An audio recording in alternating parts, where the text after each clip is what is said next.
अज़ीज़ नाज़रीन, अस्सलाम वालेकुम। उम्मीद है कि आप सब खैरियत से होंगे और आपकी पढ़ाई बेहतर चल रही होगी। नाज़रीन, आज हम लोग इस वीडियो में देखने वाले हैं अल्ताफ़ हुसैन हाली की रुबाई एहसा के है गर सिला की ख्वाहिश तुमको, तो इससे ये बेहतर है कि एहसा न करते। इस रुबाई के हवाले से आपके इम्तिहान में आने वाले अहम सवाल के जवाब को। नाज़रीन, इस वीडियो में हम लोग सबसे पहले देखेंगे कि ये जो रुबाई है इसकी क़ीरत कैसे करें, उसके बाद मुश्किल अल्फाज के मानी, फिर वजाहत, और उसके बाद आपके इम्तिहान में जो सवाल आएगा जिसकी गुंजाइश है उस सवाल के जवाब को। इससे कबल आपने हिस्सा नज़्म के हवाले से दो तफसीली सवालात देखे हैं, जिनमें एक है इंसान और बज़्म कुदरत के हवाले से खुलासा, और दूसरा सवाल फाख्ता की आवाज़ के खुलासे को आपने देखा। और आज आप हिस्सा नज़्म के हवाले से तीसरे सवाल के जवाब को देखने जा रहे हैं कि अल्ताफ़ हुसैन हाली की जो ये रुबाई है इसके हवाले से जो इम्तिहान में सवाल आएगा उसे देखिए। इस हिस्से से यानी हिस्सा नज़्म से जो है दो सवालों के जवाब आपको देने हैं, जिसमें से मैं इससे कबल दो अहम सवालों को आपको बता चुका हूं और आज एक सवाल, यानी कि कुल मिला के तीन, और मैं एक और सवाल बताऊंगा। यानी कि हिस्सा नज़्म से चार आपको मैं कॉमन दे रहा हूं, इसमें से इंशाअल्लाह दो आपको आ जाएगा और आपको लिखना है। ज़्यादा सोचने की ज़रूरत नहीं है कि आपको क्या पढ़ना है क्या नहीं पढ़ना है। अभी आप उन चीज़ों को मत देखिए, मैं आपको जो बता रहा हूँ आप उसे देखिए, आप यकीन के साथ चलिए, इंशाल्लाह यही सब आएगा। बहुत से बच्चे सवाल कर रहे हैं बार बार कि गज़ल की तशरीह कर दें, या जो गज़ल गो शायर हैं उसकी हालात ज़िंदगी या उसकी गज़ल गोई, या जो नज़्म के शायर हैं उनकी नज़्म निगारी या हालात ज़िंदगी पर तफसीली वीडियो बना दें। देखिए, आप अगर ख़ुद से अपना दिमाग लगाएंगे ज़्यादा तो फिर चूँकि इतना ज़्यादा वक्त नहीं है, ये तमाम चीज़ें कि गज़ल गोई या हालात ज़िंदगी या नज़्म निगारी, ये सब चीज़ें जानकारी के लिए तो बेहतर है, लेकिन अभी आपके इम्तिहान के हवाले से ज़्यादा अहम नहीं है। तो आपके इम्तिहान के हवाले से जो अहम है मैं उसे अच्छी तरह से समझता हूँ, और उसी के हवाले से मैं 2024 के जो अहम सवालात हैं जो जिसके आने की ज़्यादा गुंजाइश है मैं उसे आपको बता रहा हूँ। तो मेरे ख़्याल से अगर आप इस चैनल से अपनी तैयारी कर रहे हैं तो आप मुझे फॉलो करें, और मैं जो सवाल और उसके जो जवाब मैं आपको दे रहा हूँ उसे आप देखें और उसे अच्छे से याद करें। इससे आपकी तैयारी इंशाअल्लाह मुकम्मल हो जाएगी, और घबराने की एकदम ज़रूरत नहीं है। इम्तिहान से 15-20 दिन कबल ही आपका जो निसाब है वो मुकम्मल हो जाएगा। लिहाजा आप चैनल से बने रहें और ज़्यादा घबराने की कोई ज़रूरत नहीं है। डिस्क्रिप्शन में जो है व्हाट्सएप ग्रुप और टेलीग्राम ग्रुप का जो लिंक है वो दिया हुआ है, आप उसे ज्वाइन कर लें। टेलीग्राम इसलिए क्योंकि वहाँ पे अगर PDF शेयर करना होता है तो मैं चैनल टेलीग्राम पे करता हूँ, तो उसे आप ज्वाइन कर लें, वहाँ व्हाट्सएप ग्रुप में भी आ जाएं। इससे ये होगा कि आप जो है मुसलसल तैयारी कर पाएंगे, जो भी मैं अपलोड करूंगा उससे आप वाकिफ़ हो सकेंगे। चैनल पर नए हैं तो चैनल को सब्सक्राइब कर लें, और इस वीडियो को अपने दोस्तों अहबाब से भी शेयर करें ताकि वो भी इसे इस्तेफ़ादा कर सके। तो नाज़रीन, आइए सुकून और इत्मीनान के साथ हम लोग अपने निसाब की तैयारी को आगे बढ़ाते हैं। आज हम लोग देखेंगे अल्ताफ़ हुसैन हाली की जो रुबाई है उसे। तो सबसे पहले हम लोग इस रुबाई की क़ीरत को देखते हैं। एहसा के है गर सिला की ख्वाहिश तुमको, तो इससे ये बेहतर है कि एहसा न करो। करते हो गर एहसा तो कर दो उसे आम, इतना कि जहां में कोई ममनून न हो। अब हम लोग इस रुबाई के मुश्किल अल्फाज को समझेंगे, उसके बाद आप बहुत आसानी से समझ जाएंगे कि इसमें अल्ताफ़ हुसैन हाली क्या कहना चाहते हैं। सबसे पहले मैं आपको ये बता दूं कि यहाँ पे एहसान नहीं लिखा हुआ है। बहुत से बच्चे सोच रहे होंगे कि शायद प्रिंटिंग में मिस्टेक है, लेकिन नहीं, वो नून गुन्ना ही है, वो नून नहीं है। वो ज़रूरत शेरी के तहत एहसान किया गया है एहसान को, ठीक है। तो इसको आप अपने जहन में रखें। तो एहसान के मानी मदद है, उसके बाद सिला के मानी इनाम, बख्शिश, एवज़, बदला, ये है। ख्वाहिश हम लोग जानते हैं कि आरज़ू, तमन्ना है।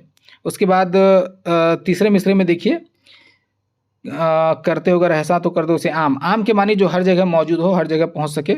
इतना कि जहाँ में कोई, जहाँ माने दुनिया।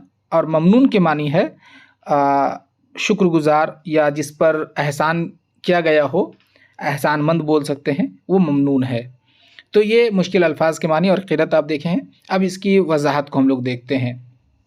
اب دیکھیے یہاں پہ پہلے مصرعے میں کیا ہے کہ پہلے مصرعے میں شاعر نے کہا ہے کہ احساں کہ ہے گر صلہ کی خواہش تم کو، یعنی کہ اگر آپ احسان کرتے ہیں اور احسان کی خواہش رکھتے ہیں، ٹھیک ہے، کس چیز کی خواہش؟ صلہ یا انعام بخشش کی اگر خواہش رکھتے ہیں تو اس سے یہ بہتر ہے کہ احسان نہ کرو۔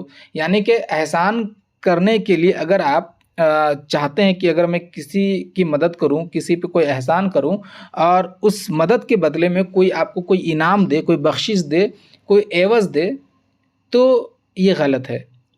یہ سماجیات، اخلاقیات، مذہب، ہر اعتبار سے یہ غلط ہے کہ ہم احسان صرف اس وجہ سے کریں کہ کوئی ہمیں احسان کا بدلہ دے، کیونکہ مذہب اسلام میں بھی اس بات کی ممانعت ہے کہ اگر آپ احسان کرتے ہیں اور احسان جتا دیتے ہیں تو ثواب کی جگہ آپ پہ گناہ چڑھتا ہے۔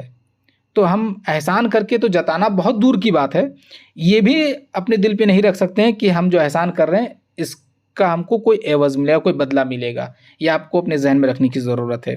اب دیکھیے تیسرے مصرعے میں کہ میرے خیال سے دوسرا مصرعہ، پہلا اور دوسرا مصرعہ سمجھ گئے ہیں کہ شاعر یہی کہنا چاہتے ہیں کہ اگر کسی انعام کی وجہ سے اگر آپ کسی کی مدد کرنا چاہتے ہیں تو مت کیجیے، سمپل سی بات ہے۔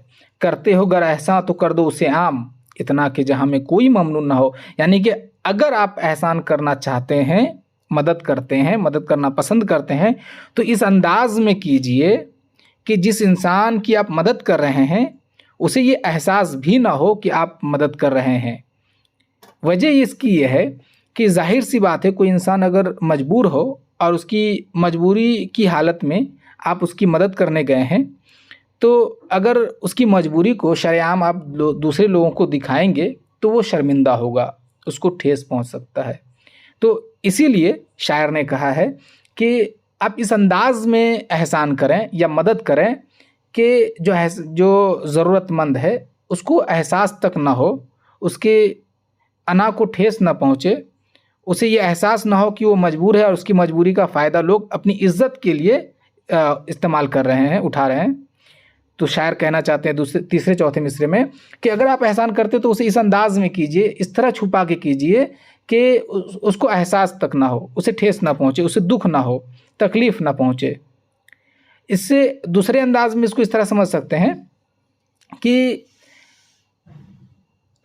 جتنے حاجت مند لوگ ہیں اس کی حاجت کو اس طرح سے آپ دور کر دیں کہ اسے احساس بھی نہ، جس کو آپ اگزامپل کے طور پہ سمجھ سکتے ہیں۔ مان لیجئے کہ ایک انسان ہے آپ کے پڑوس میں جو کہ بہت غریب ہے، اس کے گھر میں مشکل سے کسی ایک وقت کھانا پکتا ہے، تو آپ کیا کر سکتے ہیں کہ اس کے گھر جائیں اور اس کے کسی بچے کو اپنے پاس بلا کر کے اسے یہ کہہ سکتے ہیں کہ بابو یہ 500 روپے رکھو اور چاکلیٹ کھا لینا۔ دیکھیے یہ انداز ہے، آپ مدد کر رہے ہیں، ظاہر سی بات ہے وہ بچہ 500 روپے کا چاکلیٹ نہیں کھائے گا، لیکن آپ کا بھی مقصد یہی ہے کہ اس 500 روپے سے گھر میں کھانا چولہا جلے، کھانا پکے، یہ بھی آپ چاہتے ہیں اور گھر والے بھی جانتے ہیں، لیکن آپ کا جو انداز ہے، آپ کا جو طریقہ ہے، وہ اس کو احسان مند نہیں ہونے دے رہا ہے، وہ اس کو مقروض ہونے نہیں دے رہا ہے۔ تو یعنی کہ آپ کا انداز اتنا اچھا ہو اور اس طرح کا ہو کہ جس سے آپ احسان کر رہے ہیں اس کو یہ نہ لگے کہ آپ احسان کر رہے ہیں، حالانکہ اس کو پتہ تو چلے گا، ظاہر سی بات ہے، لیکن دکھ نہ ہو، بس اس کا آپ کو خیال رکھنا ہے۔ یعنی کہ اگر آپ مان لیجئے ایگزامپل کے طور پہ 500 روپے آپ کسی کو دے رہے ہیں کھانا پکانے کے لیے، آپ بستی میں جا رہے ہیں کہ ارے فلانے شخص کو جو ہے میں نے 500 روپے دیا کیونکہ اسے گھر میں کھانا نہیں پک رہا تھا۔ اب یہ بات جب وہ انسان سنے گا تو اسے تکلیف ہوگی اور وہ جو ہے نالاں ہو سکتا ہے آپ سے۔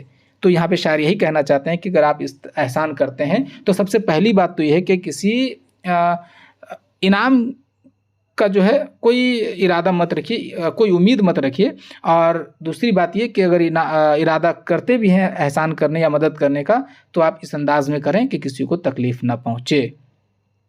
میرے خیال سے وضاحت آپ سمجھ گئے ہوں گے، آپ اپنے انداز میں اس کو یاد رکھنے کی کوشش کریں۔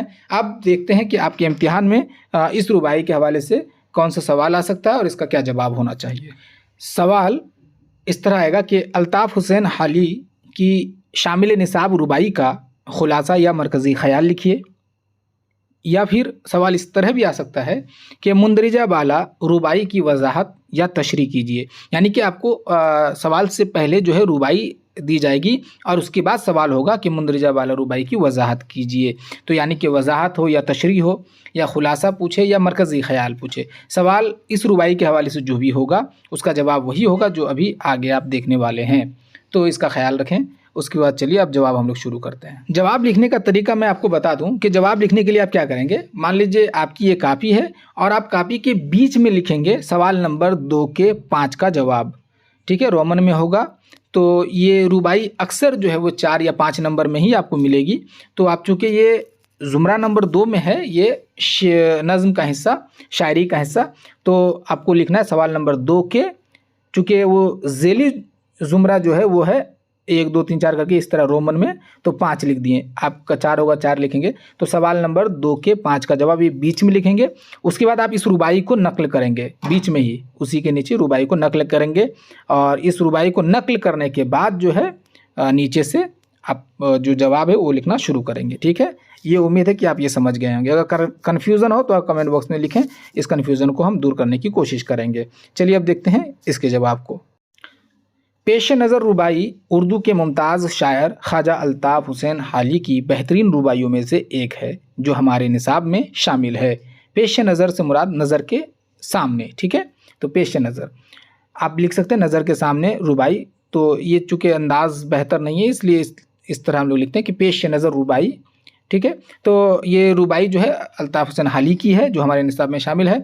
इस रुबाई में शायर ने नहायत साफ़ अल्फाज में एहसान के बदले सिला की उम्मीद रखने वालों को नसीहत की है, ठीक है। यहाँ तक तो आप वजाहत में समझ चुके थे कि नसीहत की गई है इनाम चाहने वालों को। दरअसल इस रुबाई के पहले 2 मिसरों में, मिसरा आप जानते हैं, जैसे रुबाई में 4 मिसरे होते हैं, एक लाइन को मिसरा कहते हैं शेरी इस्तिलाह में। तो 2 मिसरों में शायर ने लोगों को ये पैगाम देने की कोशिश की है कि एहसान करके कभी जताओ नहीं और ना एहसान के बदले किसी इनाम की उम्मीद रखो, क्योंकि मज़हब हो या अखलाकियात इसकी इजाज़त नहीं देती है। मजहबी एतबार से भी और समाजी एतबार से भी ये चीज़ जो है ख़राब है, ये ज़रूरी नहीं है। हाली कहते हैं कि इनाम की उम्मीद पर एहसान करने से बेहतर है कि एहसान न किया जाए। शायर ने इस रुबाई में दरअसल मज़हब इस्लाम की एक हदीस के मफ़हूम को पेश किया है, जिसका मफ़हूम यह है कि किसी की मदद दाएं हाथ से करो तो बाएं हाथ को भी पता ना चले। ये हम लोग समाज में कहते रहते हैं कि इस तरह मदद कीजिए कि दाएं हाथ से अगर करते हैं यानी सदका देते हैं तो बाएं हाथ को ये पता ना चले कि आपने कितना सदका दिया है, कितना पैसा आपने किसी को दिया है। तो देखिए हमारे यहाँ इस तरह से हुक्म है कि एक हाथ से करते दूसरे हाथ को पता ना चले। लेकिन आज हम लोग क्या करते हैं कि अगर किसी को कोई किसी से अगर हेल्प करते हैं तो क्या करते हैं कि पहले ऐलान करवा देते हैं या बोलते फिरते हैं कि हमने फ़लाँ शख्स की मदद की है। ये बेहद निहायत हमारे लिए मुज़िर है, ख़राब है, इससे हमें गुरेज़ करने की ज़रूरत है। उम्मीद है कि आप तमाम नाज़रीन इस चीज़ से वाकिफ़ हो गए होंगे कि अल्ताफ़ हुसैन हाली ने इस रुबाई में क्या कहने की कोशिश की है। बहुत ही मुख्तसर अल्फाज में अगर मैं कहूँ तो एक बात मैं कह दूँ कि हाली ने इस रुबाई में इनाम की उम्मीद पर मदद करने वालों को ये कहा है कि मदद मत कीजिए, और अगर आप मदद करते हैं तो इस अंदाज़ में कीजिए कि मदद जो ले रहा है उसे कोई तकलीफ़ ना हो। उम्मीद है नाज़रीन आप समझ गए होंगे। अब अगर कोई कन्फ्यूज़न है तो कमेंट बॉक्स में ज़रूर लिखें, मैं कन्फ्यूज़न को दूर करने की कोशिश करूँगा। अगर आपने अब तक हमारे चैनल को सब्सक्राइब नहीं किया है तो ज़रूर सब्सक्राइब कर दें ताकि आपकी तैयारी जो है मुसलसल हो सके। आपको ये वीडियो कैसी लगी है इसका इज़हार भी कमेंट बॉक्स में ज़रूर करें ताकि मेरी हौसला अफजाई हो सके। अब अगली वीडियो तक के लिए इजाज़त दीजिए। अल्लाह हाफिज़।